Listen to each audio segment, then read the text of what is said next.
નમસ્કાર મિત્રો, આજે આપણે ધોરણ 11 કોમર્સ વાણિજ્ય વ્યવસ્થા અને સંચાલન એને ઓર્ગેનાઇઝેશન ઓફ મેનેજમેન્ટ તરીકે ઓળખવામાં આવે છે, તો બિઝનેસ ઓર્ગેનાઇઝેશન તરીકે ઓળખવામાં આવે છે. આજે આપણે પ્રથમ ચેપ્ટરની ચર્ચા કરવાના છીએ મિત્રો.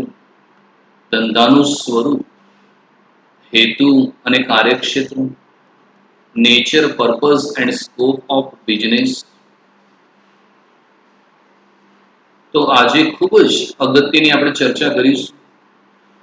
તો મિત્રો, આ જે વિષય છે વાણિજ્ય વ્યવસ્થા અને સંચાલન, આ તમને બોર્ડની અંદર પણ પૂરેપૂરા માર્ક લાવી આપે એવો વિષય છે. તો આપણે એને સમજીશું મિત્રો. આપણા 2019-20ના તેજસ્વી વિદ્યાર્થીઓ છે. અહીંયા તમે જોઈ શકો છો કે હિંમતનગરની મોટા ભાગની સ્કૂલના પ્રથમ નંબરના વિદ્યાર્થીઓ આપણા ક્લાસીસના જ છે મિત્રો. જો આપ પણ ખૂબ જ સરસ મજાની મહેનત કરો છો તો આપ આના કરતાં પણ ખૂબ સરસ પરિણામ મેળવી શકો એમ છો મિત્રો. તો લઈએ છીએ પ્રસ્તાવના, ઇન્ટ્રોડક્શન. સમગ્ર વિશ્વમાં આર્થિક પ્રવૃત્તિઓ વેપાર અને વાણિજ્યને જીવંત રાખે છે. તમારા શહેર અથવા ગામમાં કુંભાર, લુહાર, વણકર, મોચી આર્થિક પ્રવૃત્તિ દ્વારા આર્થિક લાભ કે નાણાકીય વળતર મેળવતા હોય છે. શહેરમાં નાના મોટા કારખાનાઓમાં હજારો કામદાર કામ કરીને રોજગાર મેળવે છે. આ બધી જ પ્રવૃત્તિઓ આર્થિક પ્રવૃત્તિઓ છે, જેનો ઉદ્દેશ આર્થિક ઉપાર્જનનો છે. ધંધો એ નફાના ઉદ્દેશથી કરવામાં આવતી આર્થિક પ્રવૃત્તિ છે. તો મિત્રો, આર્થિક પ્રવૃત્તિ જેને ઇકોનોમિક એક્ટિવિટી કહેવામાં આવે છે, અર્થ ઉપરથી આવેલો શબ્દ છે આર્થિક. અર્થ એટલે કશુંક મેળવવું. આપણે અર્થને નાણાંના અર્થમાં સમજતા હોઈએ છીએ. તમારા માતા પિતા પણ આર્થિક પ્રવૃત્તિ કરતા હશે. કોઈના પપ્પાને ધંધો હશે અને કોઈના પપ્પાને વ્યવસાય હશે, કોઈના પપ્પા નોકરી કરતા હશે. તો એ શું કામ એ પ્રવૃત્તિ કરવી પડે છે મિત્રો? તે પ્રવૃત્તિ કરવા પાછળનો ઉદ્દેશ એ છે કશુંક મેળવવું. જે લોકો ધંધો કરતા હશે તો નફો મેળવશે. ડોક્ટર, વકીલ, ચાર્ટર્ડ એકાઉન્ટન્ટ હશે, વ્યવસાય હશે તો ફી મેળવશે. અને જો એ નોકરી કરતા હશે તો એમને દર મહિને પગાર મળશે. અને દરેકે દરેક લોકો આ પ્રવૃત્તિઓ કરતા હોય છે.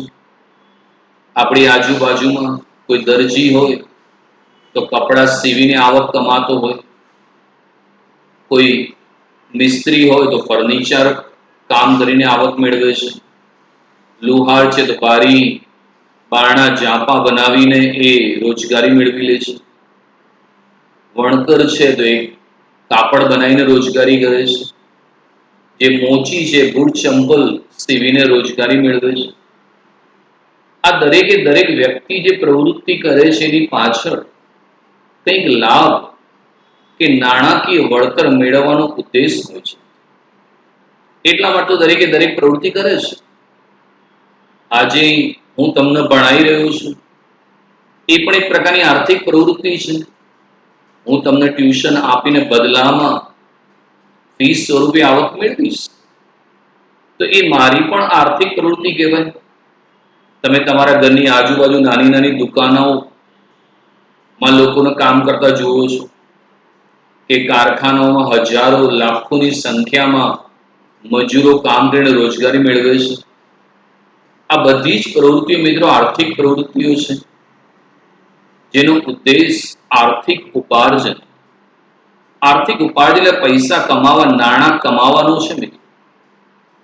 અને જે લોકો ધંધો કરે છે તો એમનો પણ મુખ્ય ઉદ્દેશ નફો કમાવાનો જ હોય છે. તમારામાંથી ઘણા બધાના પેરેન્ટ્સ ધંધો કરતા હશે. કોઈ કરિયાણાની દુકાન કે કોઈ સ્ટેશનરી દુકાન કે કોઈ બૂટ ચંપલ કે કોઈ કપડાની દુકાન લઈને બેઠું હશે. એમનો ઉદ્દેશ પણ નફો કમાવાનો જ છે. નફો કમાવાના ઉદ્દેશથી કરવામાં આવતી આર્થિક પ્રવૃત્તિ એ ધંધો છે. ધંધા ઉપરાંત વ્યવસાય અને રોજગાર પણ મિત્રો આર્થિક પ્રવૃત્તિના પ્રકાર છે. માનવીની જરૂરિયાતોમાં પણ સતત વધારો થતો જાય છે. આ જરૂરિયાતો સંતોષવા માટે માનવીએ આર્થિક પ્રવૃત્તિ કરવી પડે છે. ઉદાહરણ તરીકે જોઈએ તો ખેડૂત અનાજનું ઉત્પાદન કરે છે. અસીલ વતી કેસ લડી વકીલ ફી મેળવે છે. કામદાર કારખાનામાં કામ કરી વેતન મેળવે છે. આ બધી જ પ્રવૃત્તિઓ પાછળનો ઉદ્દેશ નાણાકીય વળતર મેળવવાનો હોવાથી આવી પ્રવૃત્તિઓને આર્થિક પ્રવૃત્તિઓ કહેવામાં આવે છે. તો જેમ લોકો ધંધો કરે છે એમ ઘણા બધા લોકો વ્યવસાય ચલાવતા હોય છે. ડોક્ટરનો વ્યવસાય, વકીલનો વ્યવસાય, ચાર્ટર્ડ એકાઉન્ટન્ટનો વ્યવસાય. તમે જો વ્યવસાય કરો તમને બદલામાં ફી સ્વરૂપે આવક પ્રાપ્ત થતી હોય છે. તમે ભવિષ્યમાં મિત્રો ચાર્ટર્ડ એકાઉન્ટન્ટ બનો અને પોતે જ ઓફિસ શરૂ કરીને income tax, cell tax, GST નું કામ કરો અને બદલામાં ફી કમાઓ તો તમારી પ્રવૃત્તિ વ્યવસાય કહેવાય. આપણા મિત્રો 22 થી 23 વિદ્યાર્થીઓ હાલ ચાર્ટર્ડ એકાઉન્ટન્ટ છે અને પોતાનો વ્યવસાય ચલાવી રહ્યા છે. તમે ધંધો કરી શકો અથવા વ્યવસાય કરી શકો અથવા નોકરી એટલે કે રોજગાર કરી શકો. જો તમે નોકરી કરો છો એટલે કે રોજગાર, તો તમને દર મહિને પગાર મળતો હોય છે.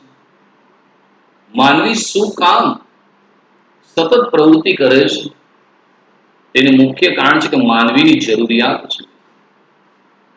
અને આપણા બધાની જરૂરિયાત મિત્રો સતત વધતી જ જાય છે. તમે પણ હવે 10મું ધોરણ પાસ કર્યું એટલે તમે 11માની અંદર ઘરે કહેશો ભાઈ મને મોંઘું મોબાઈલ લઈ આપો, મને એક સરસ એક્ટિવા લઈ આપો, મને નવા કપડાં લઈ આપો.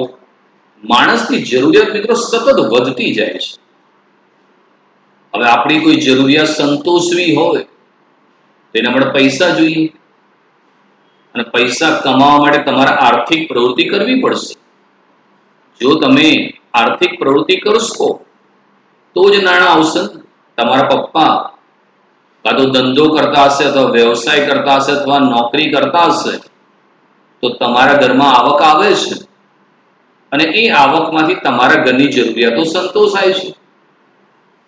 જો માનવીની કોઈ જરૂરિયાત હોય જ નહીં તો માનવીએ કોઈ પ્રવૃત્તિ કરવાની જરૂરિયાત નથી. મિત્રો માનવીની જે જરૂરિયાત છે ને એ આર્થિક પ્રવૃત્તિની જન્મદાતા છે. આપણી જરૂરિયાતોએ જ આર્થિક પ્રવૃત્તિને જન્મ આપ્યો છે. ઉદાહરણ તરીકે કહીએ તો જે ખેડૂત છે એ અનાજનું ઉત્પાદન કરે છે.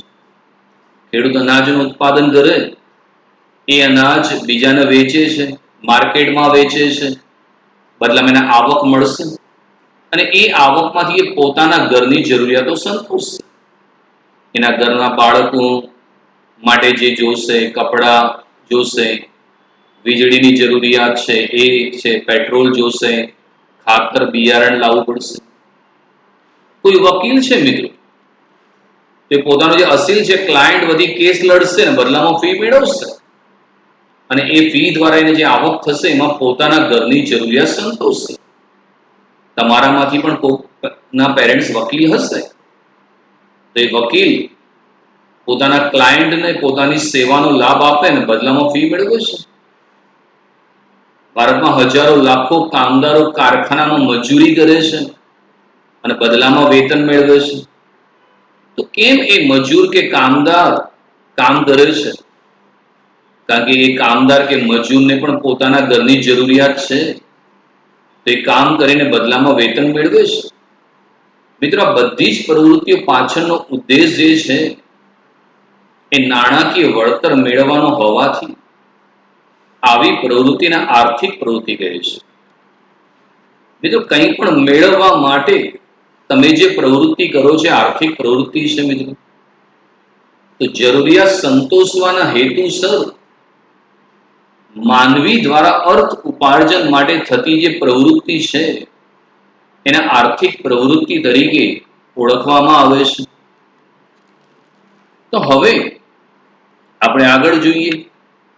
સમાજમાં અમુક વ્યક્તિઓ આર્થિક લાભ અથવા નાણાકીય વળતર મેળવવાના હેતુ વગર પ્રવૃત્તિઓ કરે છે.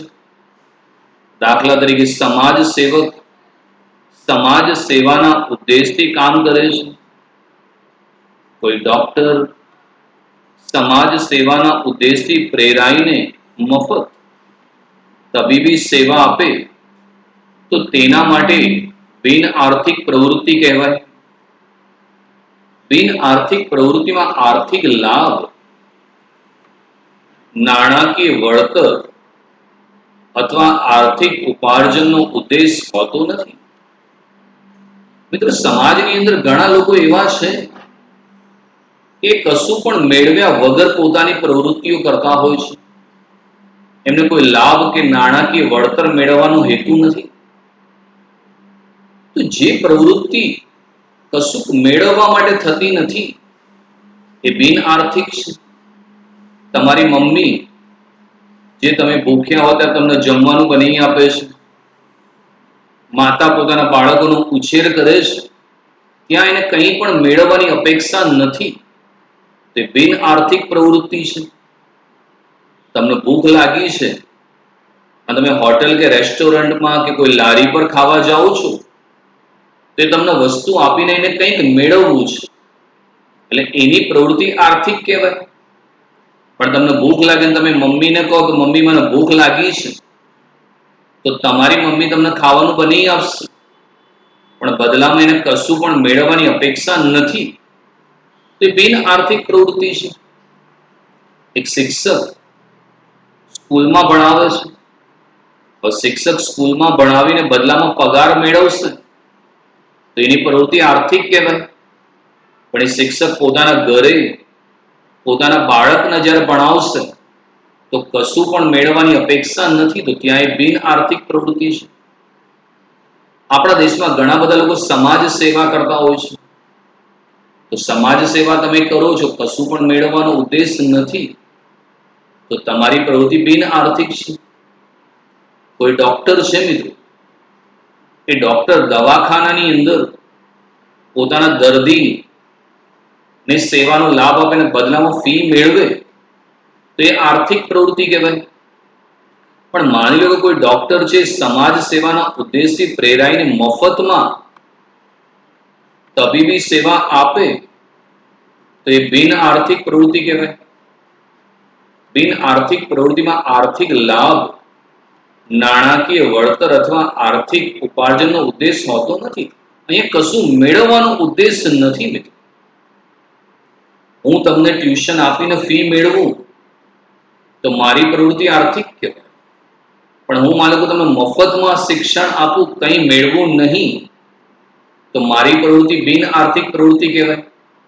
પણ મિત્રો, મારે આર્થિક પ્રવૃત્તિ કરવી પડે, કારણ કે હું જો બધાને મફતમાં જ ભણાવું તો મને આવક નહીં થાય. જો આવક નહીં થાય તો હું મારા ઘરની જરૂરિયાતો સંતોષી શકીશ નહીં. તો માટે મારે પણ આર્થિક પ્રવૃત્તિ કરવી પડે છે. માતા દ્વારા પોતાના બાળકનો જે ઉછેર કરવામાં આવે છે એ બિન આર્થિક પ્રવૃત્તિ છે. તમે મિત્રો ટ્યુશન જવા નીકળ્યા અને તમારો કોઈ મિત્ર ચાલતો જાય છે અને તમે એને એક્ટિવા કે જ્યુપિટર પર બેસાડી દીધો, તો તમે એની જોડે ભાડાની કોઈ આશા રાખવાના નથી, તો તમારી પ્રવૃત્તિ બિન આર્થિક કહેવાય. પણ માની લો કે તમારે ક્યાંય જવું છે અને તમારી પાસે વ્હીકલ નથી, તો તમે રિક્ષામાં જશો તો રિક્ષાવાળો તમારી પાસે ભાડું માંગશે, તો રિક્ષાવાળા જે પ્રવૃત્તિ કરી એ આર્થિક પ્રવૃત્તિ છે. અને તમે તમારા મિત્રને મફતમાં એક્ટિવા પર બેસાડીને ક્યાંય લઈ જાઓ છો તે બિન આર્થિક પ્રવૃત્તિ છે. મિત્રો, આર્થિક પ્રવૃત્તિનો ઉદ્દેશ કશુંક મેળવવાનો છે, ત્યારે બિન આર્થિક પ્રવૃત્તિમાં કંઈ લાભ કે નાણાકીય વળતર મેળવવાનો ઉદ્દેશ હોતો નથી. आर्थिक प्रवृत्ति, इकोनॉमिक एक्टिविटी,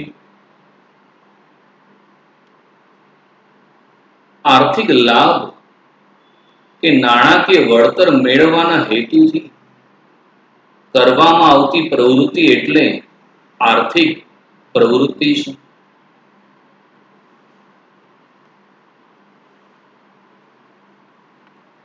જીવન જીવવા માટે માનવીએ આર્થિક પ્રવૃત્તિ કરવી પડે છે, જેથી નાણાં મેળવી માનવી તેની જરૂરિયાતોને સંતોષી શકે. આથી બધી જ આર્થિક પ્રવૃત્તિને ફળદાયી પ્રવૃત્તિઓ કહેવામાં આવે છે. આર્થિક પ્રવૃત્તિ કરનાર બીજાની જરૂરિયાતો સંતોષીને પોતાના માટે આર્થિક લાભ મેળવે છે. દાખલા તરીકે ખેડૂત અનાજનું ઉત્પાદન કરી, વણકર કાપડનું ઉત્પાદન કરી, સુથાર ફર્નિચરનું ઉત્પાદન કરી સમાજના વિભિન્ન વર્ગની જરૂરિયાત સંતોષી તેમાંથી આર્થિક વળતર મેળવે છે. આજના આધુનિક યુગમાં આર્થિક પ્રવૃત્તિ મિત્રો કેન્દ્ર સ્થાને છે. આર્થિક પ્રવૃત્તિ જેને આપણે ઇકોનોમિક એક્ટિવિટી કહીએ છીએ મિત્રો, તો આર્થિક લાભ કે નાણાકીય વળતર મેળવવાના હેતુથી કરવામાં આવતી પ્રવૃત્તિ આર્થિક છે. એટલે તમે કંઈ પણ લાભ કે નાણાકીય વળતર મેળવવું છે અને માટે તમે જે પ્રવૃત્તિ કરો છો આર્થિક પ્રવૃત્તિ. ભવિષ્યમાં તમે જ્યારે ભણવાનું પૂરું થશે, ગ્રેજ્યુએટ માસ્ટર ડિગ્રી આવી જશે, તો કાં તો તમે નોકરી કરશો, કાં તો તમે ધંધો કરશો અને કાં તો તમારો વ્યવસાય હશે. તમે જે પ્રવૃત્તિ કરશો એમાં કંઈક મેળવવાની અપેક્ષા હશે. જો તમે નોકરી કરવા જશો તો પગારની આશા રાખશો. જો તમારો વ્યવસાય હશે, માનો કે તમારામાંથી કોઈ ચાર્ટર્ડ એકાઉન્ટન્ટ કે વકીલ બન્યું, એ ફી સ્વરૂપે આવક મેળવશે, તે આર્થિક પ્રવૃત્તિ છે. અને માની લો કે તમારામાંથી કોઈ વિદ્યાર્થી મિત્ર નોકરી કરશે તો એને દર મહિને પગાર મળશે. મતલબ અહીંયા તમે કંઈક મેળવવાના હેતુથી કામ કરી રહ્યા છો. માનવી શું કામ મિત્રો પ્રવૃત્તિ કરવી પડે છે? તો માનવીએ જીવન જીવવું છે તો પોતાની જરૂરિયાતો સંતોષવી પડે. સવાર પડે એટલે તમારા બધાના ઘરમાં દૂધ, શાકભાજી, કરિયાણાની જરૂર પડશે, પેટ્રોલની જરૂરિયાત છે, વીજળીની જરૂરિયાત છે. અને આ બધી જરૂરિયાત તમારે જો સંતોષવી હોય તો તમારા માતા પિતાએ આર્થિક પ્રવૃત્તિ કરવી પડે. અને ભવિષ્યમાં તમારે પણ જો સારું જીવન જીવવું હશે, તમારે બી આવી આર્થિક પ્રવૃત્તિ કરવી પડશે. મિત્રો, કોઈ પણ જરૂરિયાત સંતોષવી તો નાણાંની જરૂર પડે. અને માનવી છે એ આવી પ્રવૃત્તિ કરીને નાણાં કમાશે અને પોતાની જરૂરિયાતને સંતોષી શકશે.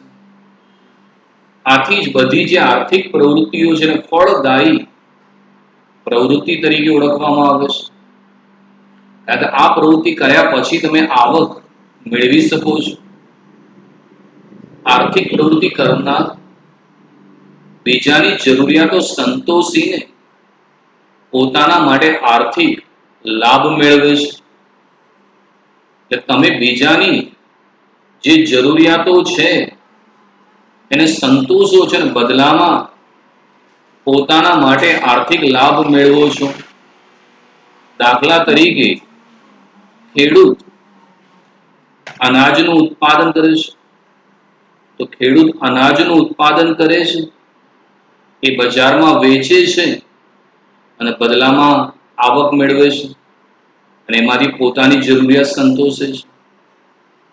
વણકર કાપડનું ઉત્પાદન કરી પોતાના ઘરની જરૂરિયાત સંતોષે છે. મિસ્ત્રી છે તો ફર્નિચરનું ઉત્પાદન કરી સમાજના વિભિન્ન વર્ગની જરૂરિયાત સંતોષે છે. હું તમને ટ્યુશન આપું છું એટલે તમારી જરૂરિયાત સંતોષાય છે અને બદલામાં હું ફી લઈશ અને ફી દ્વારા જે મારી આવક થશે એમાં હું મારી જરૂરિયાત સંતોષીશ. એટલે આજનો જે આધુનિક યુગ છે મિત્રો, એમાં આર્થિક પ્રવૃત્તિ છે એ હંમેશા કેન્દ્ર સ્થાને રહેલી છે મિત્રો?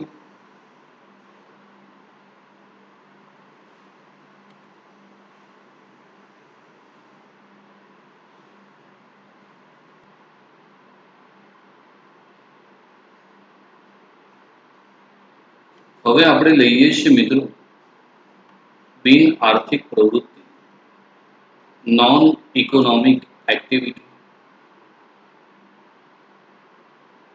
બિન આર્થિક પ્રવૃત્તિઓનો હેતુ નાણાકીય વળતર અથવા આર્થિક ઉપાર્જનનો હોતો નથી. સમાજમાં કેટલીક વ્યક્તિ નાણાકીય વળતર કે આર્થિક ઉપાર્જન મેળવવાના હેતુ વગર પ્રવૃત્તિઓ કરતા હોય છે.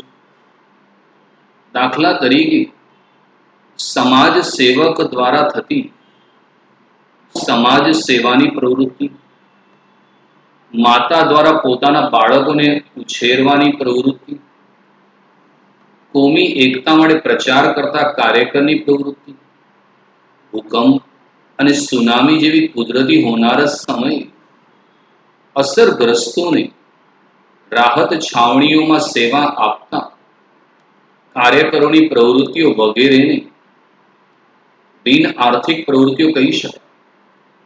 આ માટેનું પ્રેરક બળ દેશ સેવા, સમાજ સેવા, લાગણી પ્રેમ અથવા માનવીના જીવનમાં આવતું પરિવર્તન હોય છે. તો મિત્રો, દરેક લોકો આર્થિક પ્રવૃત્તિ કરે છે એવું ના કહી શકાય.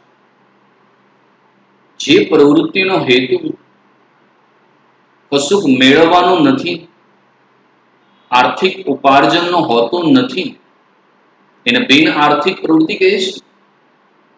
કારણ કે ઘણા બધા લોકોની પ્રવૃત્તિમાં કંઈ પણ મેળવવાની અપેક્ષા નથી. આપણે જોઈએ છીએ કે આપણા સમાજની અંદર કેટલાક વ્યક્તિઓ એવા છે જે ગરીબ વિદ્યાર્થીને દાન આપે છે, મફતમાં પુસ્તકનું વિતરણ કરે છે, મફતમાં ગરીબને અનાજનું વિતરણ કરે છે. તો મિત્રો, એમની પ્રવૃત્તિનો હેતુ કંઈ પણ કમાવાનું નથી, તો એમની પ્રવૃત્તિ બિન આર્થિક પ્રવૃત્તિ કહેવામાં આવશે. તમે જોયું કે કોરોના મહામારી દરમિયાન ઘણા બધા લોકો સિવિલમાં જે દર્દીઓ છે અથવા એના સગા સંબંધીઓ છે એને મફતમાં ભોજન, નાસ્તો આપે છે, દવાનું વિતરણ કરે છે. મિત્રો, એ લોકો જે પ્રવૃત્તિ કરે છે એમાં એમને કંઈ પણ મેળવવાની અપેક્ષા નથી, તો એ બિન આર્થિક પ્રવૃત્તિ છે.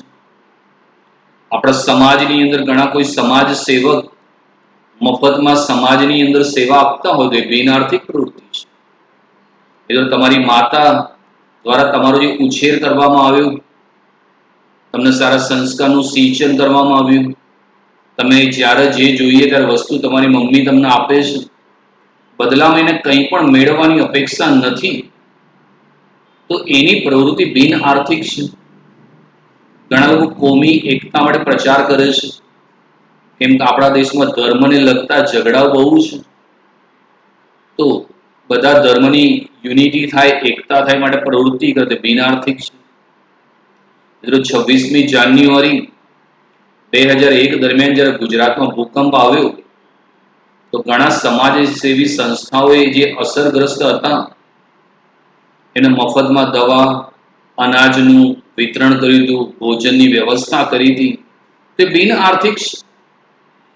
મિત્રો, બિન આર્થિક પ્રવૃત્તિ જે છે એની પ્રેરણા ક્યાંથી મળે? દેશ સેવા, સમાજ સેવા, લાગણી પ્રેમ એ કારણ જવાબદાર છે. ઘણા લોકો દેશ સેવા માટે લોકોની સેવા કરતા હોય છે. ઘણા લોકો સમાજની અંદર જે અનાથ બાળકો છે એમના માટે વ્યવસ્થા કરતા હોય છે, તો બિન આર્થિક છે. પ્રેમ, લાગણીના લીધે પ્રવૃત્તિ થાય. તમારા માતા પિતા જે તમારા માટે પ્રવૃત્તિ કરે છે એના પાછળ લાગણી ને પ્રેમ જવાબદાર છે, તો બિન આર્થિક છે. અને મિત્રો, માનવીના જીવનમાં ઘણી વખત પરિવર્તન આવે. તમે કોરોના મહામારી દરમિયાન જોયું હોય તો રિલાયન્સ છે, ટાટા છે, એ મફતમાં ઓક્સિજનનું વિતરણ કરી રહ્યા છે, જરૂરિયાતવાળા વ્યક્તિને દવાનું વિતરણ કરી રહ્યા છે. આમ જોવા જઈએ તો ટાટા અને રિલાયન્સનો હેતુ તો નફો કમાવાનો છે, પણ એ આજે મફતમાં ઓક્સિજન અને દવાનું વિતરણ કરે છે, તો ત્યાં કંઈ પણ કમાવાની અપેક્ષા નથી. તે બિન આર્થિક પ્રવૃત્તિ છે મિત્રો.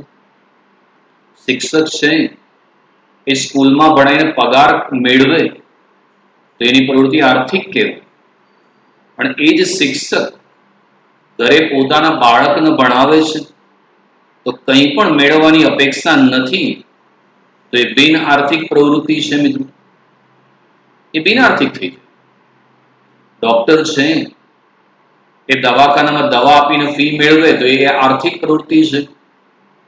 પણ એ ડોક્ટર પોતાના ઘરમાં કોઈ વ્યક્તિ બીમાર હોય તેને દવા આપશે પણ કંઈ મેળવવાની અપેક્ષા નથી, તો એ બિન આર્થિક પ્રવૃત્તિ છે.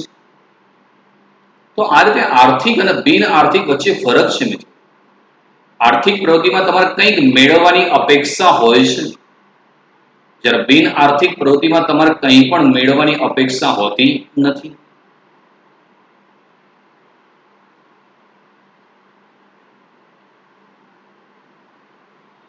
હવે મિત્રો આપણે ચર્ચા કરીએ છીએ આર્થિક પ્રવૃત્તિ અને બિન આર્થિક પ્રવૃત્તિઓ વચ્ચેનો તફાવત. Difference between economic activity and non economic activity. તો આર્થિક પ્રવૃત્તિ અને બિન આર્થિક પ્રવૃત્તિ વચ્ચેનો તફાવત લઈએ. તો હેતુ, આર્થિક લાભ મેળવવાનો હેતુ હોય છે. સમાજ સેવા, માનવ સેવા, દેશ સેવાનો હેતુ હોય છે. તો આર્થિક પ્રવૃત્તિનો મતલબ શું થયો?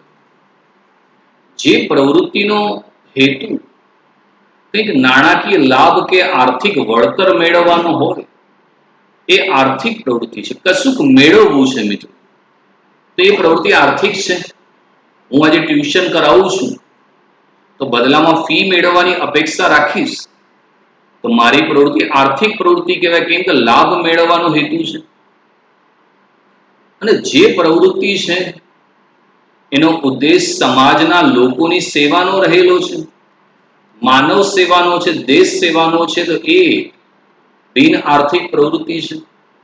તમે સમાજના લોકોની સેવા કરો, ગરીબ, અનાથ, અંધ વ્યક્તિની સેવા કરો, તે બિન આર્થિક પ્રવૃત્તિ છે. કેમ કે કશું પણ મેળવવાની અપેક્ષા તમારી નથી મિત્રો.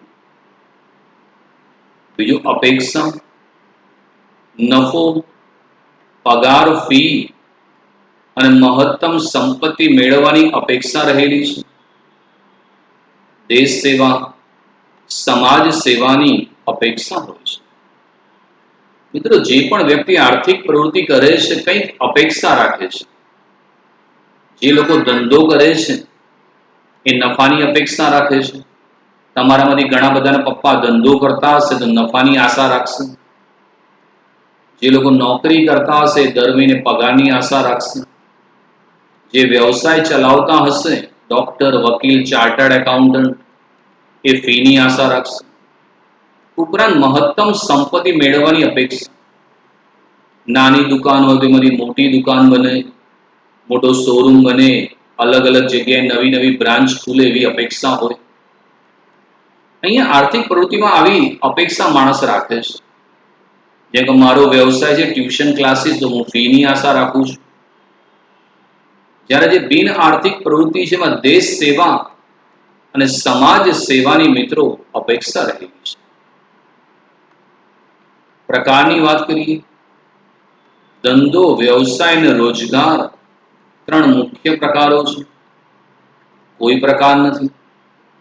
આર્થિક પ્રવૃત્તિમાં મિત્રો ત્રણ પ્રકાર આવે, એક ધંધો, બીજો વ્યવસાય અને ત્રીજો રોજગાર, એને આપણે નોકરી કહીએ છીએ. નફો કમાવાના ઉદ્દેશથી તમે જે પ્રવૃત્તિ કરો છો એ ધંધો છે, કરિયાણાની દુકાન કે સ્ટેશનરી દુકાન કે કપડાની દુકાન, એ ધંધો છે. જ્યારે કોઈ પણ એક ક્ષેત્રનું વિશિષ્ટ જ્ઞાન પ્રાપ્ત કરી સમાજના લોકોને આપીને તમે ફી મેળવો તો એ વ્યવસાય છે. અને રોજગાર એટલે કે નોકરી. તમે કોઈના હાથ નીચે, કોઈના તાબામાં રહીને કામ કરો અને દર મહિને પગાર મેળવો તો તમારી પ્રવૃત્તિને રોજગાર અથવા નોકરી કહેવાય. જ્યારે બિન આર્થિક પ્રવૃત્તિનો કોઈ પ્રકાર નથી, કેમ કે ત્યાં તમે કંઈ પણ મેળવવાની અપેક્ષા રાખેલી નથી. જોખમ અને અનિશ્ચિતતા, જોખમ અને અનિશ્ચિતતા રહેલા છે. જોખમ અને અનિશ્ચિતતા રહેલા નથી. મિત્રો, તમે આર્થિક પ્રવૃત્તિ કરો તો એમાં જોખમ હોય જ. કુદરતી જોખમ પણ હોય ને માનવ સર્જિત જોખમ પણ હોય. ધંધામાં જોખમ હોય મિત્રો. ક્યાંક ધંધો લઈને બેઠા ને આગ લાગી ગઈ, ચોરી થઈ ગઈ, તો એ જોખમ છે. ક્યાંક ધરતીકંપ આવ્યો અને દુકાન કે શોરૂમ તૂટી જાય, જોખમ છે. ક્યાંક વાવાઝોડું આવ્યું તો એ પણ ધંધા માટે જોખમ છે. આવા જોખમ અને અનિશ્ચિતતા પણ છે ને. તમે દુકાનમાં જે વસ્તુ લીધી હોય અને ગ્રાહક પસંદ ના કરે, ગ્રાહકની રુચિ બદલાઈ જાય, સરકાર છે એ તમારી વસ્તુ પર પ્રતિબંધ મૂકી દે. હમણાં તમે જોયું કે સરકાર લોકડાઉન કરી દે તો લોકડાઉનમાં બધી દુકાનો બંધ કરવી પડે તો વેચાણ થશે નહીં, તો એ અનિશ્ચિતતા રહેલી છે. હાલ તમે જુઓ કે હું પહેલા ક્લાસીસમાં વિદ્યાર્થીને ભણાવતો હતો. સરકારે છેલ્લા 1 વર્ષથી ક્લાસીસો જે બંધ રાખ્યા છે, તો મારે પણ બંધ રાખવું પડે છે. પહેલા હું જે ક્લાસમાં ભણાવતો હતો, આજે ઓનલાઈન ભણાવી રહ્યો છું.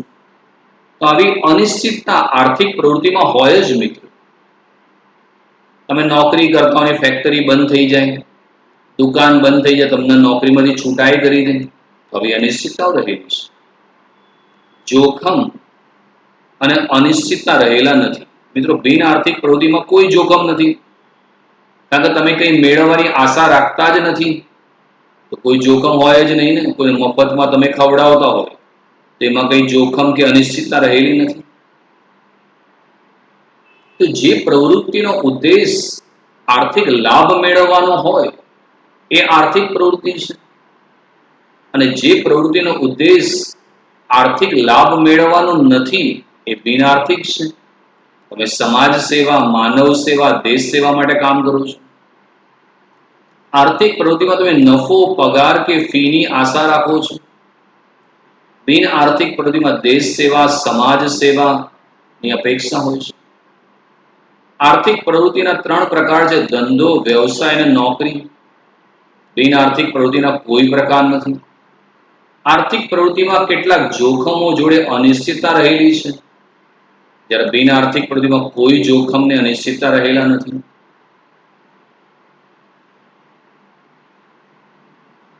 હવે વાત કરીએ આર્થિક પ્રવૃત્તિના પ્રકાર. તો આર્થિક પ્રવૃત્તિ છે એટલે કે જરૂરિયાત સંતોષવાના હેતુસર કે આર્થિક લાભ મેળવવાના હેતુસર જે પ્રવૃત્તિ થાય એને આર્થિક પ્રવૃત્તિ કહે છે. આર્થિક પ્રવૃત્તિના મુખ્ય 3 પ્રકાર છે મિત્રો: ધંધો, વ્યવસાય અને રોજગાર. આ 3 આર્થિક પ્રવૃત્તિના પ્રકાર રહેલા છે. આજના લેક્ચરમાં આપણે ધંધા વિશે ચર્ચા કરીશું, બિઝનેસ વિશે. તો ધંધો, જેને બિઝનેસ કહીએ છીએ. અર્થ: ધંધો એ અંગ્રેજી શબ્દ બિઝી ઉપરથી ઉતરી આવ્યો છે, જેનો અર્થ વ્યસ્ત રહેવું અથવા સતત પ્રવૃત્તિમય હોવું તેવો થાય છે. નફો અને સંપત્તિ મેળવવાના હેતુથી ધંધો કરવામાં આવે છે. ધંધાનો ખ્યાલ નફાના હેતુ સાથે જોડાયેલો છે. ધંધામાં કોઈ વાર ખોટ જાય તો પણ તે આર્થિક પ્રવૃત્તિ ગણાય છે. ધંધાની ટૂંકી પણ સચોટ વ્યાખ્યા નીચે પ્રમાણે આપી શકાય: ધંધો એટલે નફાના હેતુથી કરવામાં આવતી કોઈ પણ કાયદેસરની આર્થિક પ્રવૃત્તિ. તો મિત્રો, આર્થિક પ્રવૃત્તિ છે એના 3 પ્રકાર છે: ધંધો, વ્યવસાય અને રોજગાર. મિત્રો, આજે ધંધાની ચર્ચા કરીએ. ધંધો, જેને આપણે બિઝનેસ કહીએ છીએ.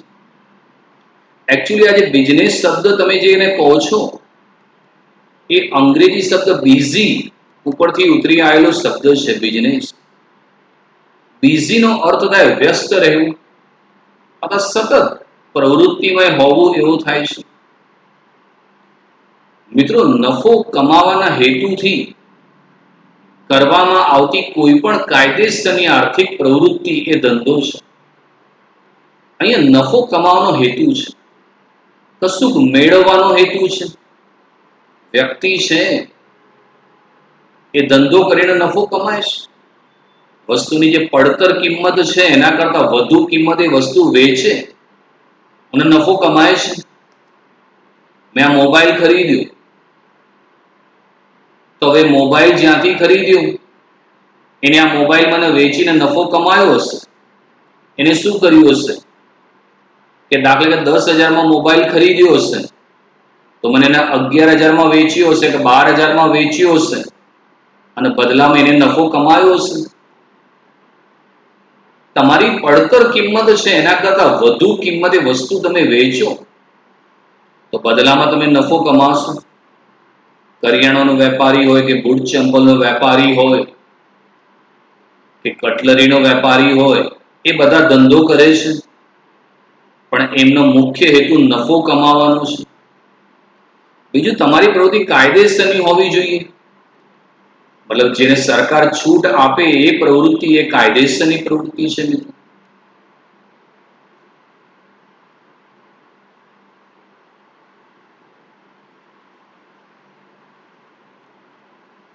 હવે એની લાક્ષણિકતાઓ શું છે એની ચર્ચા કરીએ મિત્રો.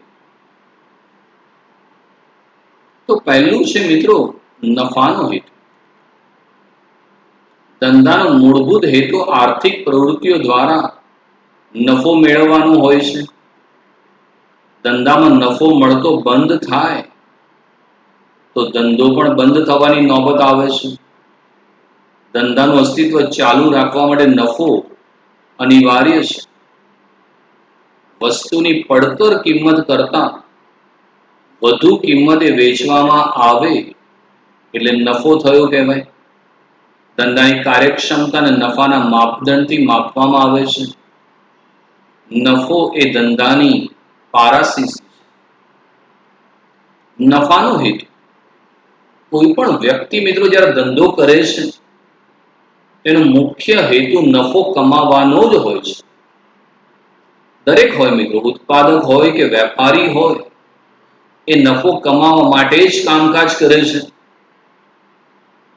અને આમ બી તમે જોજો, જે ધંધો ખોટ કરતો હોય એ ધંધો બંધ થઈ જાય. આપણે જો કોઈ હોટલ બંધ થઈ ગઈ કે કોઈ થિયેટર બંધ થઈ ગયું કે કોઈ શોરૂમ બંધ થઈ ગયો તો સમજી લેવાનું કે એ ધંધામાં નફો જે છે ને એ મળતો બંધ થઈ ગયો છે, માટે ધંધો પણ બંધ થઈ ગયો છે. મિત્રો, આપણા શરીરમાં જેટલું મૂલ્ય લોહીનું છે, બ્લડનું, એટલું જ મૂલ્ય ધંધામાં નફાનું છે. જેમ રક્ત વિના માનવ જીવન શક્ય નથી, એમ નફા વિના ધંધાની એક પણ પ્રવૃત્તિ શક્ય બનતી નથી. જે દિવસે નફો મળતો બંધ થઈ ગયો ને એ દિવસે મિત્રો ધંધો પણ બંધ થઈ જવાની શક્યતા રહેલી છે. તમારો ધંધો ચાલુ રાખવો છે, એના માટે નફો અનિવાર્ય છે. અને ઉત્પાદક કેવી રીતે નફો કમાય છે? તો વસ્તુની જે પડતર કિંમત છે એના કરતા વધુ કિંમતે વસ્તુ વેચે અને બદલામાં નફો કમાય છે. આ મેં પેન ડ્રાઈવ ખરીદી 400 રૂપિયામાં, તો એ વેપારીએ એ પેન ડ્રાઈવ 300 કે 350 ખરીદ્યું હશે. એની પડતર 300 કે 350 હશે, એને મને 400 વેચ્યું તો બદલામાં એને નફો કમાઈ લીધો છે.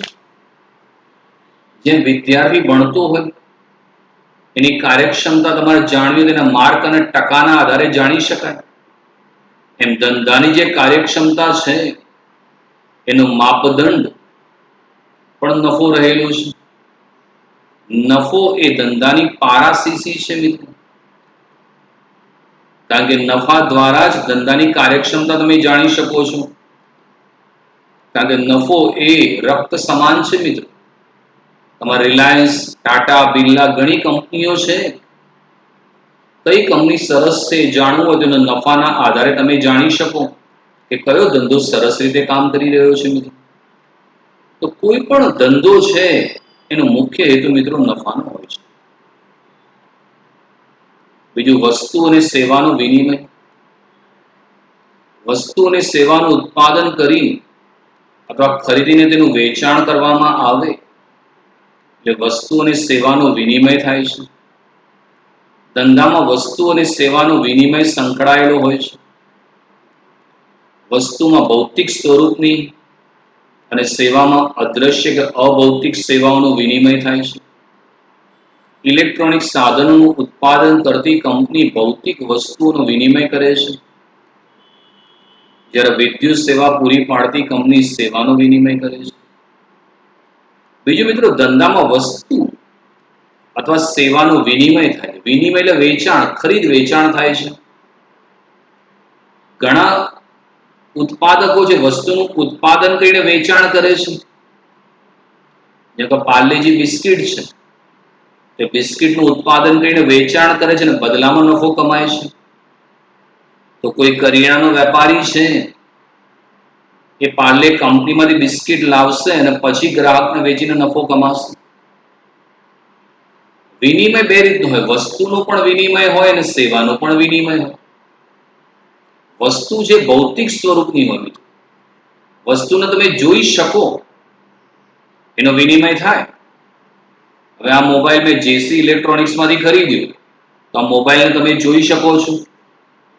મોબાઈલ એ ભૌતિક છે, પણ આમાં જે જીઓની સેવા છે, જીઓની સેવા એ અભૌતિક છે. મિત્રો, સેવાને જોઈ ના શકાય, સેવાનો માત્ર તમે અનુભવ કરી શકો. આ સિમ કાર્ડ દેખાય, પણ જીઓની સેવા ના દેખાય, એ અભૌતિક હોય છે. આજે હું ઓનલાઈન તમને શિક્ષણ આપું, તમે મને જોઈ શકો પણ મારી સેવાને જોઈ શકતા નથી. અમુક જગ્યાએ મિત્રો ભૌતિક વસ્તુઓનું ખરીદ વેચાણ થતું, તો અમુક જગ્યાએ સેવાનું ખરીદ વેચાણ થતી હોય. દાખલા તરીકે તમે પંખો ખરીદ્યો, તે ભૌતિક છે, પંખો દેખી શકાય, પણ UGVCL ની જે સેવા છે લાઇટની, એ તમે જોઈ શકતા નથી. તો એનો પણ વિનિમય તો થાય છે. ઘણી જગ્યાએ સેવાનું વેચાણ થાય છે. આ જીઓ, આઈડિયા, એરટેલ એ પોતાની સેવા વેચે છે. GTPL છે, એ પોતાની ચેનલની સેવા વેચે છે, વાઈફાઈની સેવા વેચે છે. તો મિત્રો, ધંધામાં આવી વસ્તુ અને સેવાનો વિનિમય થાય છે. કોઈ વસ્તુ વેચીને નફો કમાય છે, તો કોઈ સેવા વેચીને કમાય છે. અત્યારે હું ઓનલાઈન મારી સેવા વેચું છું ને બદલામાં પૈસા કમાઉં છું.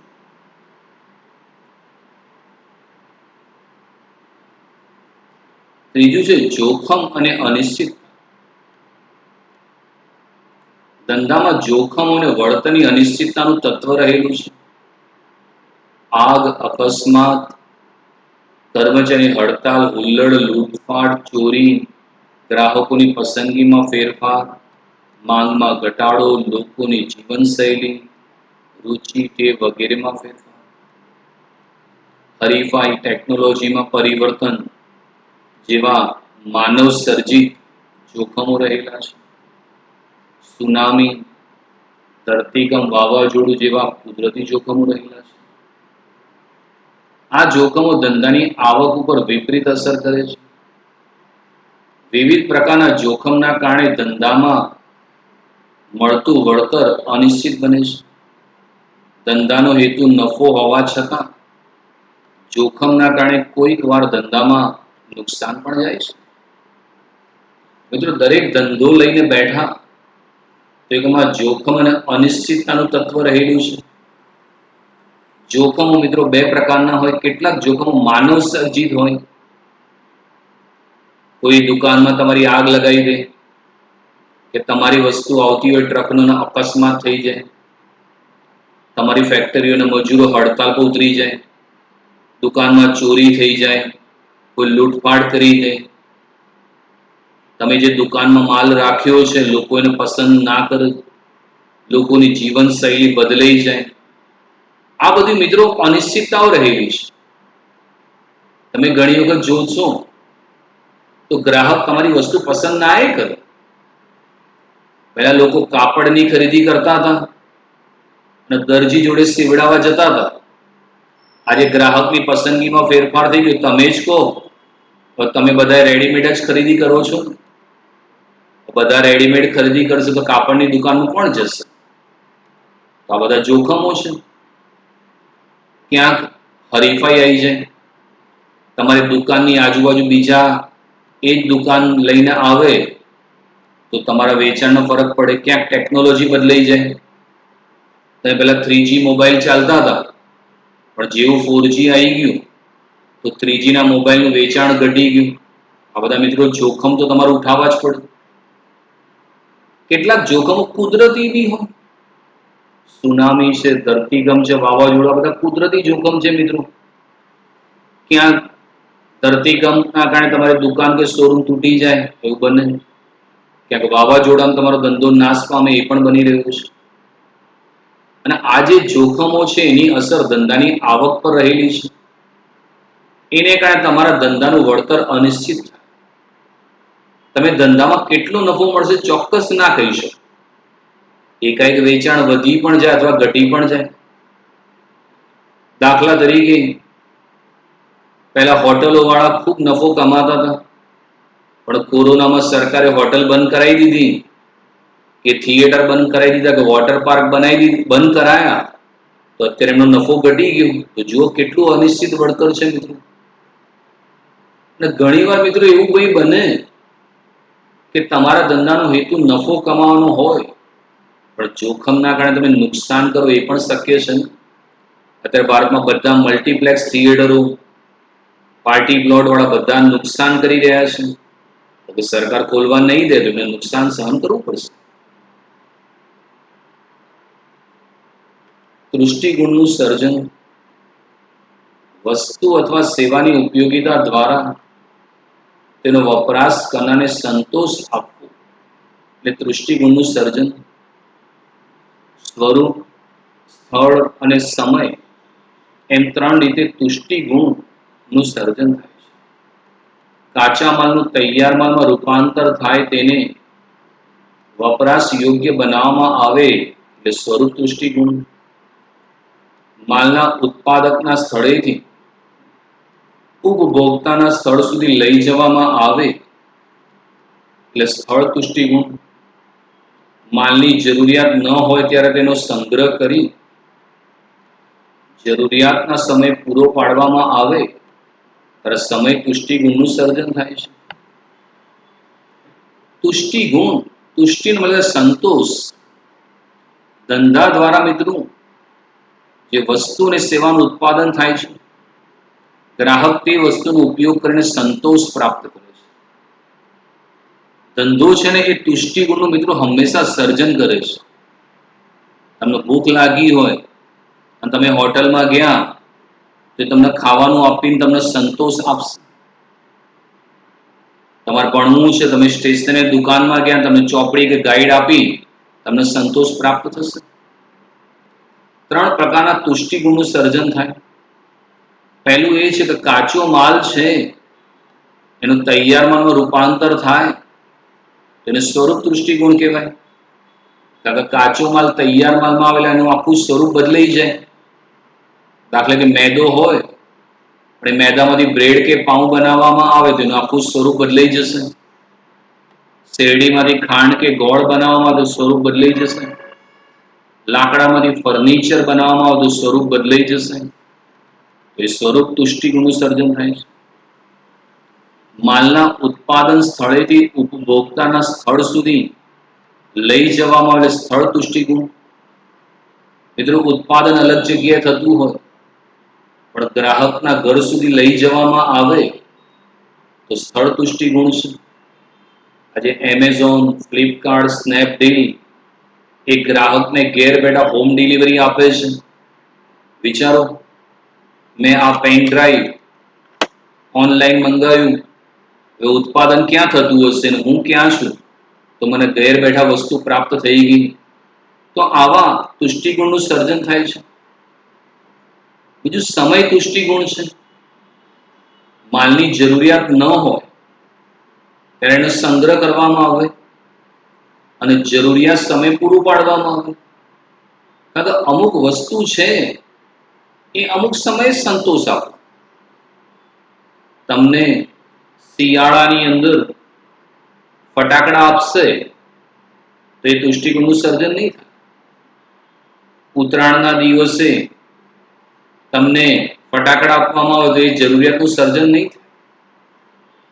કારણ કે અમુક વસ્તુ એવી હોય મિત્રો, અમુક સમયે જ એ વાપરવામાં આવે તો જ એ સર્જન થાય છે. તો એ સમય તુષ્ટિગુણનું સર્જન થાય છે.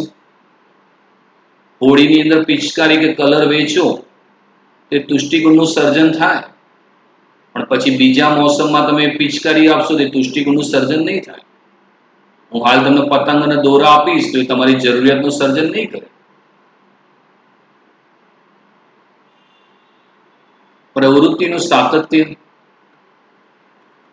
ધંધામાં વ્યવહારો નિયમિત અને સતત થતા રહે છે.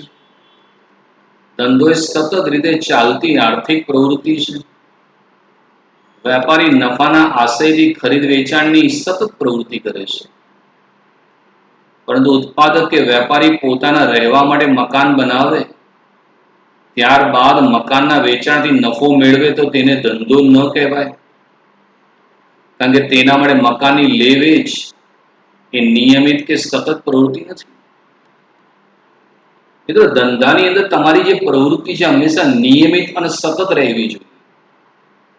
તમે દુકાન લઈને બેઠા તો તમારે રેગ્યુલર દુકાન ખોલીને કામ કરવું પડે. તમે દુકાન વારે ઘડીએ બંધ રાખો તો ગ્રાહક ના આવે. તમે સાબર ડેરી જુઓ તો 24 કલાક નિયમિત કેવી સેવા આપે છે. UGVCL વાળા જુઓ, નિયમિત કેવી સેવા આપે છે. તમારી પ્રવૃત્તિ સતત ચાલુ રાખવી પડે તો જ તમારું વેચાણ સતત રહે અને તમને નફો મળે. તમે જોજો, હાઈવે પર ઘણી હોટલો 24 કલાક ચાલુ રહે છે, પેટ્રોલ પંપ 24 કલાક ચાલુ રહે છે અને નફો કમાય છે. એટલે તમારી પ્રવૃત્તિ આ રીતે સતત હોવી જોઈએ. તમે માની લો કે તમારી વેપારીએ પોતાના રહેવા માટે ઘર બનાવ્યું, મકાન બનાવ્યું, રહેવા માટે વાંચ્યો, પોતાના રહેવા માટે, અને પછી તમે મકાન વેચીને નફો કમાઓ તે ધંધો ના કહેવાય. કેમ કે મકાન તમે રહેવા માટે બનાવેલું છે. આ કોઈ કોન્ટ્રાક્ટર કે સિવિલ એન્જિનિયર છે, એ મકાનની લેવેચ કરતો હોય તો એના માટે આર્થિક પ્રવૃત્તિ કહેવાય. પણ આપણે ઘર રહેવા માટે બનાવ્યું હોય અને વેચીને નફો કમાય તેને ધંધો ના કહેવાય. એટલે એ પ્રવૃત્તિ સતત હોવી જોઈએ. તમે તમારું એક્ટિવા બીજાને વેચી દો અને નફો કમાવો તેને ધંધો ના કહેવાય. કારણ કે એક્ટિવા તમારું પોતાનું હતું. પણ એક્ટિવાનો શોરૂમ વાળો હોય, એ એક્ટિવાનું ખરીદ વેચાણ કરતો હોય તો એના માટે એક્ટિવાની પ્રવૃત્તિ એ ધંધો કહેવાય, તમારા માટે ના કહેવાય. ધંધામાં પ્રવૃત્તિ મિત્રો નિયમિત કે સતત હોવી જોઈએ. નાણાંની જરૂરિયાત, ધંધા માટે તેની શરૂઆતથી અંત સુધી નાણાંની જરૂરિયાત રહેલી છે. ફેક્ટરીમાં કાચા માલમાંથી તૈયાર માલનું ઉત્પાદન કરવા, વેપારીને માલ ખરીદવા નાણાંની જરૂરિયાત રહેલી છે. મિત્રો, ધંધો કરવો હોય તો નાણાં હાથ ઉપર રાખવા પડે. દુકાનમાં માલ ખરીદવો હોય, ફર્નિચર બનાવવું હોય તો એના માટે પૈસા, નાણાં તમારા હાથ ઉપર હોવા જોઈએ. લાઇટ બિલ ભરવા માટે નાણાં જોઈએ, નોકરને પગાર ચૂકવવા માટે નાણાં જોઈએ. એટલે નાણાં તમારા હાથ ઉપર હંમેશા રાખવા જ પડશે મિત્રો. નાણાં નહીં હોય તો ધંધો ના ટકે. મિત્રો, ધંધાની શરૂઆતથી અંત સુધી તમારે નાણાંની જરૂરિયાત રહેશે. મિત્રો, જેટલું મૂલ્ય લોહીનું છે ને, રક્ત, બ્લડ, એટલું જ મૂલ્ય ધંધામાં નાણાંનું પણ છે.